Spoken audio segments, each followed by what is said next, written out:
You don't quit because you're lazy, and you don't lack discipline.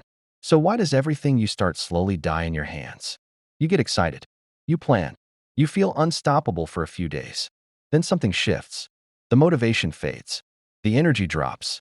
And suddenly, the same goal that felt urgent feels heavy. What changed?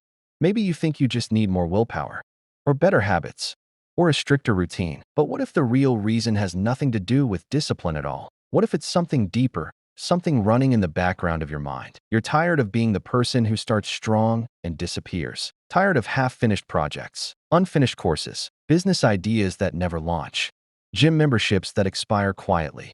And the worst part? You know you're capable of more. So why can't you stay consistent long enough to prove it? Because the problem isn't your effort. It's the identity you're protecting without even realizing it. And once you see it, you won't be able to unsee it. You're not lazy. So why does everything fade? Diet plans after New Year's. Business ideas after watching late-night success stories. Journals started in January, abandoned by March. Think about the icons of the 70s, 80s, and 90s. They looked unstoppable, permanent, untouchable. But permanence is an illusion. If celebrities with money, fame, and full teams behind them couldn't stay steady, what makes us think willpower alone is enough? The problem isn't discipline. Discipline is surface level. The real issue lives deeper, in how your brain protects you from emotional risk. But protects you from what? Your brain values safety more than success. It doesn't care about your dreams.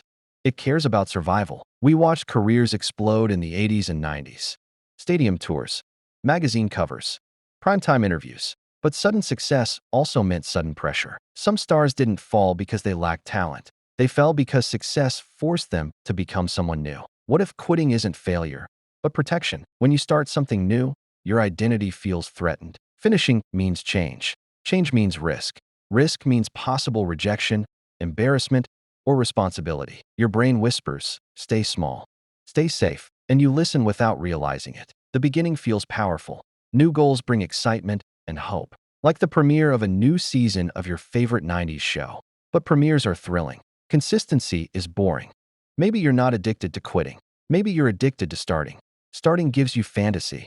Finishing gives you reality. Reality brings results. Results can prove you're average. Or worse, they can prove you're capable, and now expected to maintain it. That pressure is heavy in midlife. By 40 to 65, failure feels permanent, public, personal. So instead of risking a visible outcome, you reset the game. If you never fully try, you never fully fail. Unfinished dreams protect your self-image. You can always say, I could have done it. Reinvention is safer than facing decline. What if sticking to one thing would force you to confront who you really are right now? At this stage of life, identity feels fixed. Parent, provider, retired, divorced, successful, struggling. Consistency threatens that label. Real change demands letting the old version of you die. And that's uncomfortable. You don't lack discipline. You fear transformation. Finishing means you can't hide behind potential anymore. It means visibility, responsibility, growth. What if the solution isn't pushing harder, but shrinking the emotional risk? Start smaller than your ego wants. Let go of the fantasy. Build proof quietly. Let your identity evolve slowly.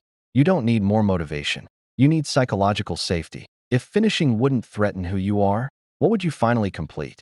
In conclusion, understanding the difference between discipline and motivation is crucial for personal growth and success. While motivation may fluctuate, developing discipline can help. You stick to good habits that lead to weight loss and overall well-being. Overcoming procrastination and laziness requires a consistent mindset that embraces the journey. Remember, quitting bad habits is just as important as sticking to new goals. If you find yourself struggling to maintain habits, assess your mindset and commit to building a more disciplined approach. With the right strategies, you can achieve lasting change and thrive.